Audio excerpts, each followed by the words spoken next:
Hello, जय हिंद। स्वागत है आपका हमारे यूट्यूब चैनल पे। आप अक्सर जब भी इस चैनल के माध्यम से हमसे जुड़ने का प्रयास किए होंगे तो आप हमेशा एक चीज़ को गौर किए होंगे कि मैं एक ही सवाल पे बराबर ही डिस्कस करता हूं। जो भी आपके पूछे हुए सवाल होते हैं मैं उन्हीं सवालों पे अक्सर डिस्कस करता हूं और कोशिश ये करता हूं कि आपके मैथ्स का जो सवाल है वो आप भी आसानी से बना पाएँ। जो आपका जो कॉम्पिटिटिव एग्ज़ाम होता है उसमें जो गणित के सवाल पूछे जाते हैं वो सवाल पे आपका अच्छा स्कोर हो और इसके अलावा आप जल्दी से सिलेक्शन ले पाएँ। ठीक है, तो मैं आज इस वीडियो को लेकर के सिर्फ इस मकसद के साथ आया हूं कि कुछ बातें हैं जो आपके साथ मैं शेयर करना चाहता था। और पिछले 3-4 सालों से जब मैं ऑफलाइन क्लासेज ले रहा होता हूं तो यही देखता हूं कि मैक्सिमम बच्चे अप्रॉक्स 70% बच्चे जो होते हैं मैथ्स ठीक ठाक सॉल्व कर लेते हैं और समझते हैं बातों को, लेकिन उसमें से 20 से 30% बच्चा ऐसे होते हैं जो बहुत दुखद टाइप का चीज़ें कहने को लगता है कि ऐसे बच्चे मैथ्स के उस बात को भी नहीं समझ पा रहे हैं जिसके कारण उनका जो स्कोर है काफ़ी नीचे चला जाता है। मैं अगर ये कहना चाहूँ तो क्लास 1 से लेकर के 6 तक के जो बच्चे जिस कॉन्सेप्ट को समझते हैं कहीं ना कहीं इन सारी बातों को भी वो नहीं समझ पाते और सवाल क्या कहता है, सवाल के अंतर्गत क्या करना है, उनको एक भी स्टेप समझ में नहीं आता और वो फिर जैसे तैसे करके 10-12 पास कर जाते हैं और फिर अपनी प्रतियोगिता परीक्षा की दुनिया में इंटर कर जाते हैं। और ऐसे लोग कंपटीशन की तैयारी भी करना चाहते हैं, कंपटीशन के लिए क्लासेस भी ले लेते हैं, लेकिन हम जहाँ तक समझ रहे हैं कि ऐसे बच्चे अक्सर धीरे धीरे पीछे ही जा रहे हैं और उनका सिलेक्शन होने की प्रोबेबिलिटी काफ़ी नीचे चली जाती है। पर मैं ये नहीं कह रहा कि उनका सिलेक्शन नहीं हो सकता, उनका सिलेक्शन हो सकता है अगर वो अपने सही तरीके से मेहनत करें। तो दिक्कत क्या है कि वो उनका जो प्रीवियस क्लासेस हैं जहाँ पे उन्हें ढंग से मेहनत करना चाहिए था वहाँ पे कुछ ना कुछ प्रॉब्लम रहा है जिसकी वजह से उनका बेस काफ़ी खराब हो चुका है। और ऐसे लोगों का जो मैथ्स है वो बनना तो दूर, वो उन्हें समझ ही नहीं आता कि हमें करना क्या है। ठीक है, टीचर्स चाहे जितनी भी मेहनत कर लें उन बच्चों के पीछे कोई मेहनत करने वाला नहीं है। मैं ये पिछले 3-4 सालों से देख रहा हूं कि वो बच्चे जो काफ़ी नीचे हैं, काफ़ी पीछे हैं, वो बच्चे ना क्लास में कुछ पूछ पाते हैं और ना कुछ वो समझ पाते हैं और टीचर की नज़र भी उनसे काफ़ी दूर होती है। मैं अपने तरफ से जितना मेहनत हो सकता है मैं शुरुआत से करते आ रहा हूं, पर फिर भी मुझे ऐसा लगता है कि आज भी काफ़ी बच्चे ऐसे हैं और कोई भी ऐसा कोचिंग है नहीं मेरे नज़र में जो इस चीज़ पे, इस बातों पे ध्यान दे सके ताकि उनका जो है ग्रोथ बढ़ सके। मैं ये नहीं कह रहा कि टोटल जितना भी 20-30% बच्चे हैं सबका सिलेक्शन हो सकता है, लेकिन यदि उसमें से कुछ बच्चे मेहनत करें तो निश्चित रूप से वो भी सफलता हासिल कर सकते हैं। बशर्ते उनको बस करना इतना है कि जो चीज़ें उनका कमज़ोर है, जो बेस उनका ख़राब हो चुका है या उस चीज़ों को नहीं समझते हैं, वो भी उस चीज़ पे फोकस करें, आज अलग से थोड़ा सा मेहनत कर लें तो फिर उनके लिए भी वो चीज़ें आसान हो जाएगा। मैं ये बात सिर्फ इसलिए कह रहा हूँ कि जितने भी कॉम्पिटिटिव एग्जाम है, चाहे वो आरआरबी की बात बोलें, चाहे वो एसएससी की बात बोलें, तो जो बच्चे जिस क्षेत्र में तैयारी करते हैं उनका एक मैथ्स का प्रॉपर सिलेबस फिक्स है। अगर वो सिर्फ उस सिलेबस पे फोकस करें तो उनका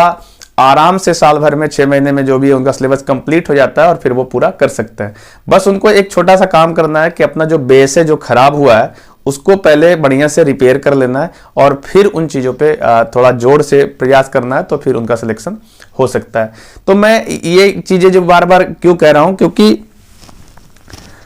मुझे ऐसा लग रहा है कि इस क्षेत्र में खास करके बी के स्टूडेंट जो भी हैं जिनका मैथ्स काफ़ी ख़राब है या फिर ये कह लीजिए जो मैथ्स को एकदम समझते ही नहीं है, उन बच्चों के लिए स्पेशल कोई भी क्लासेज नहीं होता, उसके लिए अलग से कुछ भी नहीं होता है। जो है उसी में आप सब मिल करके एक साथ पढ़ते हैं तो वहाँ पे चीज़ें तेज चलता है तो वो समझ नहीं पाते। तो मैं उनको सही करने के लिए अपने तरफ से कोशिश कर रहा हूँ कि अभी मैं क्लास चालू करने की कोशिश कर रहा हूँ उन बच्चों के लिए प्रॉपर। मैं फिर कह रहा हूँ जिनको मैथ समझ में आता है थोड़ा बहुत भी, उसको वहाँ से बहुत ज़्यादा लाभ नहीं मिलने वाला है, तो वो बच्चे बिल्कुल भी ज्वाइन ना करेंगे। जिनको एकदम ही मैथ में प्रॉब्लम है या फिर ये कह लीजिए कि उनको मैथ बिल्कुल भी नहीं आता है, एकदम जीरो लेवल पे खड़े हैं, उन बच्चों को मैं अलग से 20 से 25 दिन का एक अलग से क्लासेज अरेंज करके दे रहा हूँ जिसमें आपको सिर्फ बेसिक मैथ की जानकारी दी जाएगी। जो आपका क्लास 1 से लेकर के 6-7 तक का जो चीज़ें हैं उस पर बात किया जाएगा। और अगर वो वहां पे 1 महीना के अंदर अगर सीख लेते हैं तो आगे फर्दर उनको कॉम्पिटिटिव एग्जाम में ज़्यादा दिक्कत नहीं होगा। ये जो बैच होगा बिल्कुल आपके लिए फ्री होगा, इसमें कोई भी चार्ज किसी भी बच्चे को नहीं लगना है, क्योंकि ये मेरे तरफ से अपना कोशिश होगा, इसके लिए आपको पैसे देने की ज़रूरत नहीं है, ठीक है। और ऐसा भी नहीं है कि इसमें सिर्फ हमारे ऑफलाइन क्लासेस के जो बच्चे हैं वही ज्वाइन कर सकते हैं। आप हमारे डिस्ट्रिक्ट में यानी शेखपुरा जिला में जो भी बच्चे हैं, जहां भी जिस कोचिंग में भी पढ़ रहे हैं, आप वहां रेगुलर पढ़ते रहिए, वहां पे छोड़ने की जरूरत नहीं है। बस अगर आपको लगता है कि हम जो कह रहे हैं उसमें से ही आप अगर कोई बच्चे हैं जहां पे आपको ये सारी चीजें दिक्कत हो रही है, तो आप निश्चित रूप से आप उस क्लास को ज्वाइन कीजिए और वहां से 20-25 दिन का जो ट्रेनिंग सिस्टम है उसको ले करके और फिर अपने आप को डेवलप कर लीजिए, तो शायद आपको ज़्यादा दिक्कत नहीं होगा। मैं फिर पुनः एक बार इसे रिपीट कर दे रहा हूं कि जो बच्चे जिस भी कोचिंग में पढ़ रहे हैं उसे वहां छोड़ने की जरूरत नहीं है, वहां पे आप पढ़ते रहिए। जो भी टीचर आपको पढ़ा रहे हैं बिल्कुल ठीक करा रहे होंगे, आप वहां से रेगुलर मेहनत करते रहिए, आपका वहां से भी सिलेक्शन हो जाएगा।